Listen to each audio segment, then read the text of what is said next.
Patriarcas e Profetas. Na linguagem de hoje, os Escolhidos, capítulo 27. A Lei no Monte Sinai. Pouco tempo depois que os israelitas acamparam no Sinai, Moisés foi chamado ao monte para se encontrar com Deus. Israel seria levado a um íntimo e especial relacionamento com o Altíssimo, para se organizar como igreja e como nação sob o governo de Deus. Vocês viram o que fiz ao Egito e como os transportei sobre asas de águia e os trouxe para junto de mim. Agora, se me obedecerem fielmente e guardarem a minha aliança, vocês serão o meu tesouro pessoal dentre todas as nações. Embora toda a terra seja minha, vocês serão para mim um reino de sacerdotes e uma nação santa. Moisés retornou ao acampamento e repetiu a mensagem divina aos anciãos de Israel. A resposta deles foi: faremos tudo o que o Senhor ordenou. Assim, eles fizeram um concerto solene com Deus e se comprometeram a aceitá-lo como seu soberano, tornando-se plenamente submissos à sua autoridade. Deus pretendia fazer da ocasião em que pronunciaria sua lei uma cena de inspiradora e admirável grandeza. Tudo o que estivesse ligado ao serviço de Deus deveria ser considerado como a maior reverência. O Senhor disse a Moisés: vá ao povo e consagre-o hoje e amanhã. Eles deverão lavar as suas vestes e estar prontos no terceiro dia, porque nesse dia o Senhor descerá sobre o monte Sinai à vista de todo o povo. Todos deveriam ocupar o seu tempo em solene preparação para comparecer diante de Deus. Eles e suas roupas deveriam estar livres de impureza. Deveriam se dedicar à reflexão pessoal, jejum e oração, para que seu coração pudesse ser purificado de todo pecado. Na manhã do terceiro dia, o topo do monte Sinai estava coberto por uma pesada nuvem que ia descendo cada vez mais escura e compacta até que ele foi totalmente envolvido em trevas e terrível mistério. Então se ouviu um som como de trombeta, convocando o povo para se encontrar com Deus. Relâmpagos iluminavam a densa escuridão e os trovões ecoavam entre as montanhas ao redor. O monte Sinai estava coberto de fumaça, pois o Senhor tinha descido sobre ele em chamas de fogo. Todo o monte tremia violentamente. Os filhos de Israel tremeram de medo e caíram prostrados diante do Senhor. Até Moisés exclamou: estou apavorado e trêmulo. Hebreus capítulo 12, verso 21. A seguir, cessaram os trovões, a trombeta parou de tocar, a terra estava quieta. Houve um período de solene silêncio e então se ouviu a voz de Deus falando através da densa escuridão que o envolvia no monte, rodeado por seus anjos. Nesse monte, o Senhor proclamou sua lei. Eu sou o Senhor, o teu Deus, que te tirou do Egito, da terra da escravidão. Aquele que os havia tirado do Egito, que abriu o mar para que passassem e derrotou o faraó com seu exército. Era ele quem estava proclamando sua lei.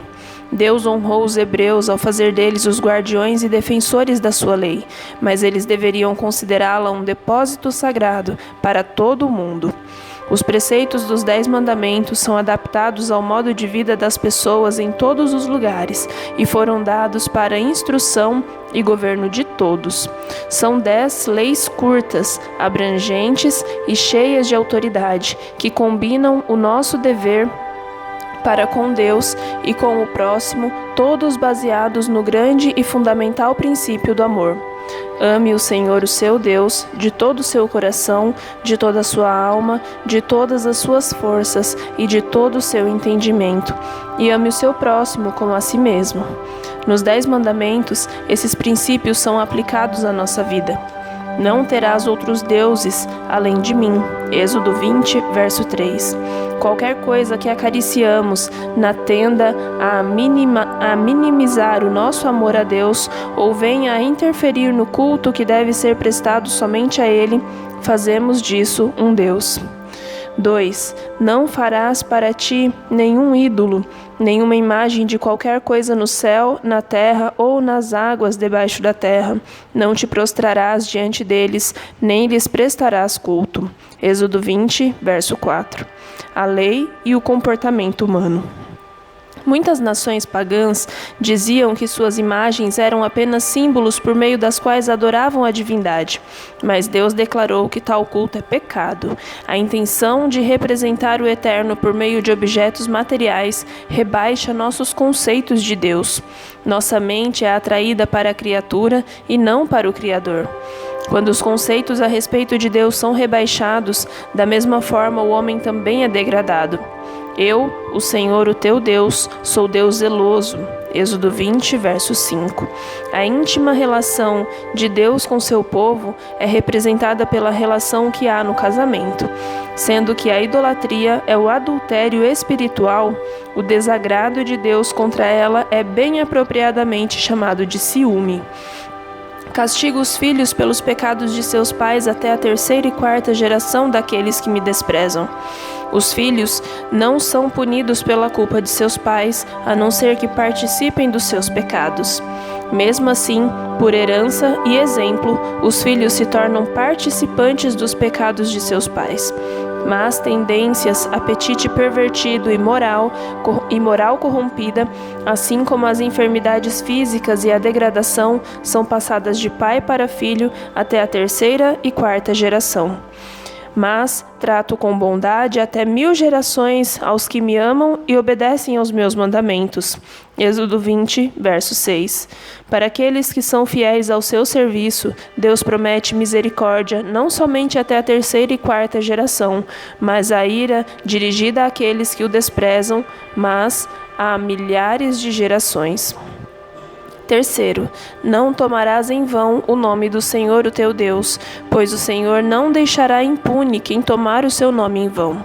Êxodo 20, verso 7. Esse mandamento nos proíbe de usar o nome de Deus de maneira descuidada. Ao mencionar Deus impensadamente na conversação comum e pela frequente repetição irrefletida do seu nome, nós o desonramos. Santo e temível é o seu nome. Salmo 111, verso 9. Devemos pronunciá-lo com reverência e solenidade. 4. Lembra-te do dia de sábado para santificá-lo. Trabalharás 6 dias e neles farás todo o seu trabalho.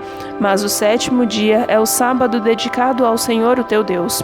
Neste dia não farás trabalho algum, nem tu, nem teus filhos ou filhas, nem teus servos ou servas, nem teus animais, nem os estrangeiros que morarem em tuas casas.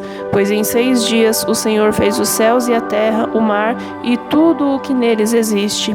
Mas no 7º dia descansou. Portanto, o Senhor abençoou o 7º dia e o santificou. Êxodo 20, versos 8 a 11.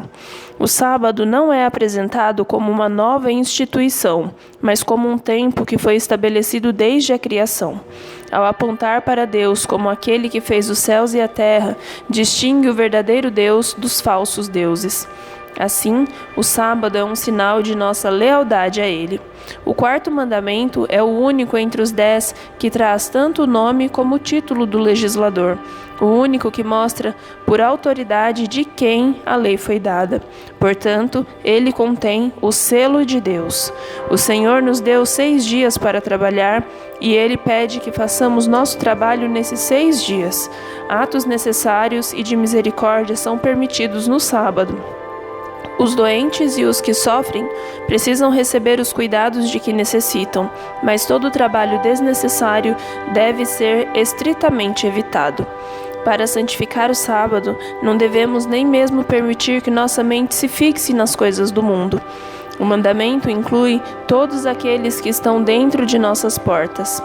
Os que fazem parte da família devem deixar de lado suas ocupações diárias durante as horas sagradas.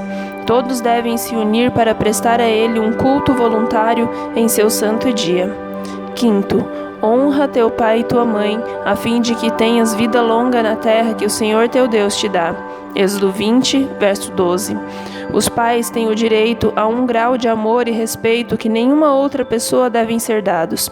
Rejeitar a legítima autoridade dos pais é rejeitar também a autoridade de Deus. O quinto mandamento requer que os filhos não somente respeitem, sejam submissos e obedeçam aos seus pais, mas que deem a eles amor e ternura, aliviem suas preocupações, tenham respeito pelo seu nome, cuidem deles e os confortem na velhice. Pede também que seja dado o devido respeito aos pastores e àqueles a quem ele deu autoridade. Sexto, não matarás. Êxodo 20, verso 13. Todos os atos de injustiça que de alguma forma abreviam a vida, o espírito de ódio e vingança ou a condescendência com qualquer sentimento que leve à prática de atos ofensivos em relação aos outros, até mesmo desejar intimamente o mal de alguém, pois qualquer que se irar contra seu irmão estará sujeito a julgamento. Mateus 5, 22. Negligenciar o cuidado de um necessitado de maneira egoísta, com descendência própria ou excesso de trabalho que venha prejudicar a saúde, todas essas coisas, em maior ou menor grau, são uma forma de transgressão do sexto mandamento. Sétimo, não adulterarás. Êxodo 20, verso 14. A lei de Deus requer pureza, não somente na vida exterior, mas também quanto às intenções e emoções concretas do coração. Cristo, que ensinou de maneira mais abrangente nossos deveres para com a lei de Deus, declarou que um mau pensamento ou um olhar é verdadeiramente tão pecado quanto o ato ilícito. 8. Não furtarás. Êxodo 20, verso 15.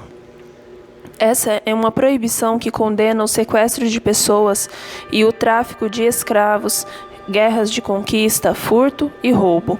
Exige estrita integridade nos mínimos detalhes da vida, proíbe negócios duvidosos e requer o pagamento injusto de dívidas e salários. Toda tentativa de obter vantagem pela ignorância, fraqueza ou infelicidade de outros é registrada como fraude nos livros do céu. 9. Não darás falso testemunho contra o teu próximo. Êxodo 20, verso 16. Toda intenção de enganar se constitui uma falsidade. Um olhar, um movimento da mão, uma expressão do rosto podem representar uma falsidade tão eficaz quanto o que se diz por palavras. É falsidade até mesmo a declaração de fatos feita de forma enganosa para induzir ao erro.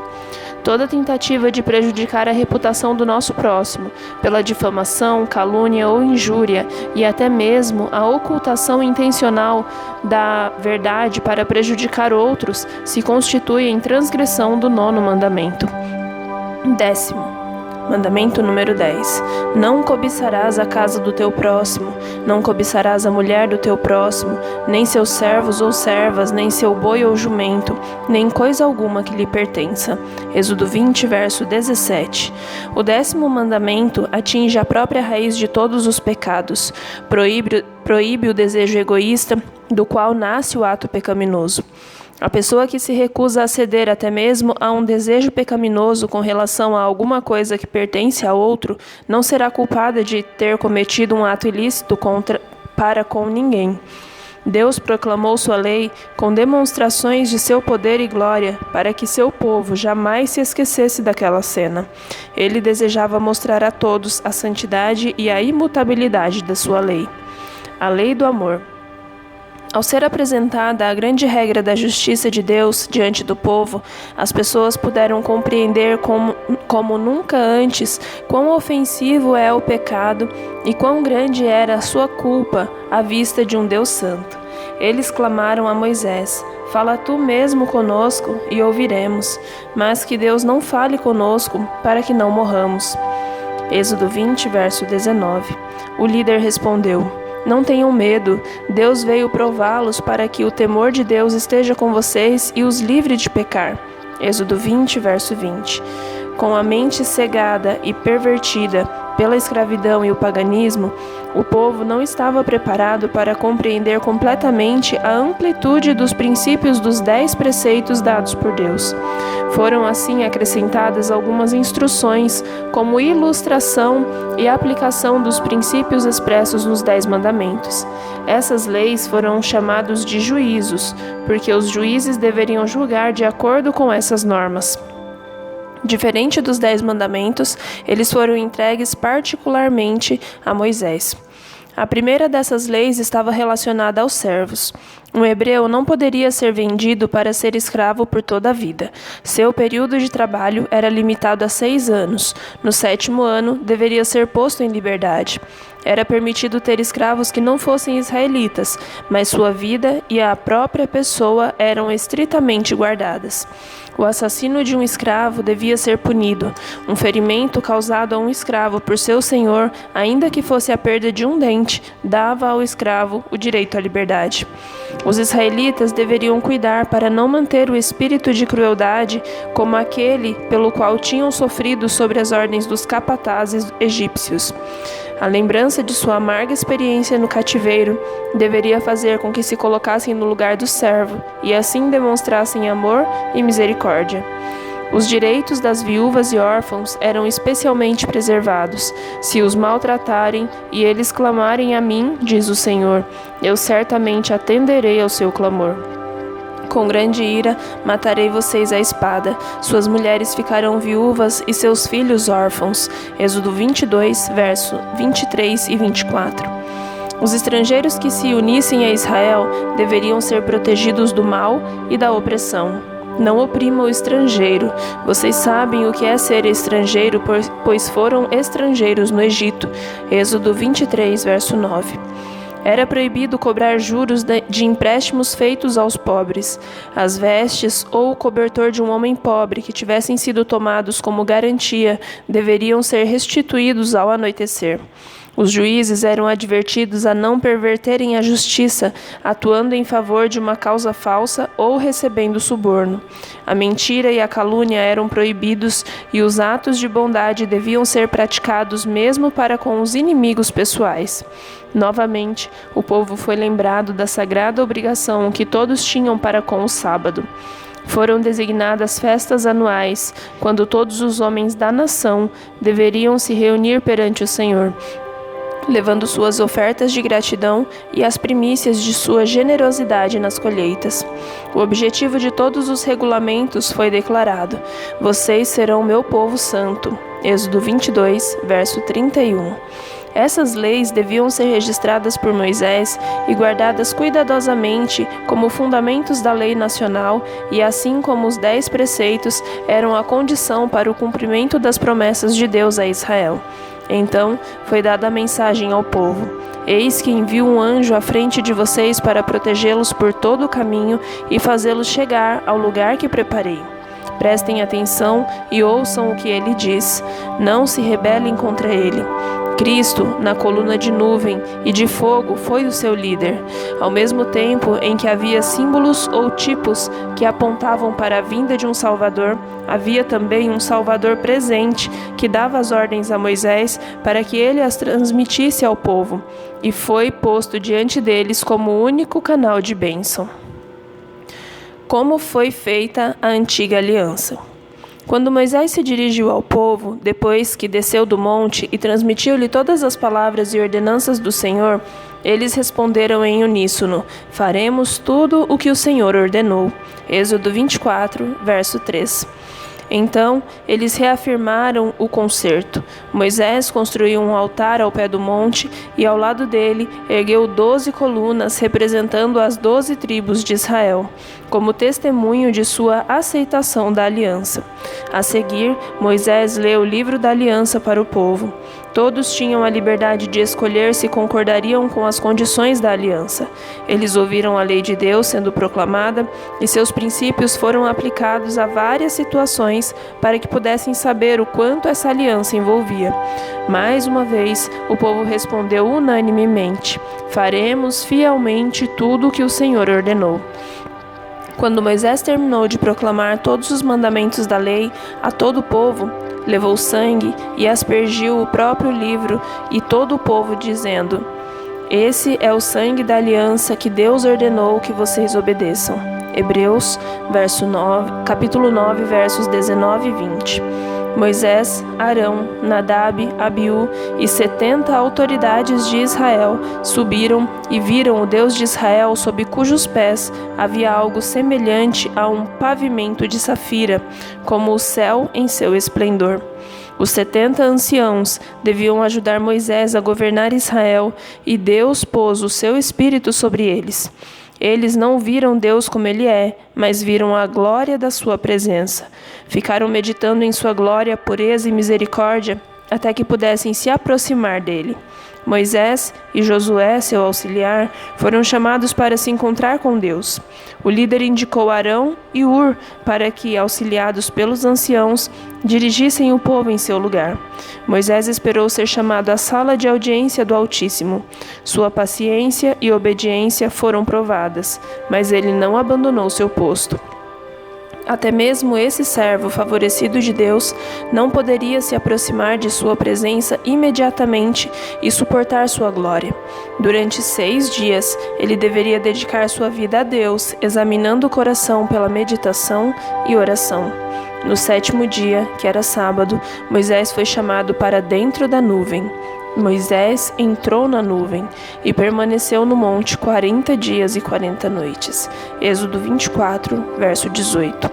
Deus exalta os escravos. Durante todo o tempo em que ficou no monte, Moisés recebeu instruções para a construção de um santuário, no qual a presença divina se manifestaria de modo especial. E farão um santuário para mim, e eu habitarei no meio deles. Foi a ordem de Deus. Pela 3ª vez, a guarda do sábado foi lembrada. Isso será um sinal perpétuo entre mim e os israelitas, o Senhor declarou, a fim de que saibam que eu sou o Senhor que os santifica.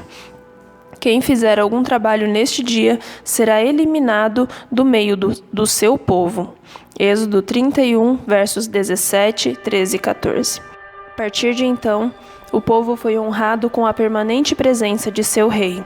E habitarei no meio dos israelitas e serei o seu Deus, e o lugar será consagrado pela minha glória. Êxodo 29, versos 45 e 43.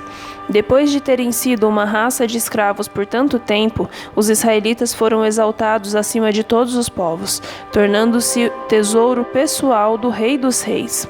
Deus os separou do mundo, fez deles os guardiães da sua lei, e por meio deles era seu propósito preservar na terra o conhecimento de si mesmo. Assim, a luz do céu deveria resplandecer em um mundo em trevas. Uma voz apelando a todos os povos para saírem da idolatria e servirem ao Deus vivo seria ouvida.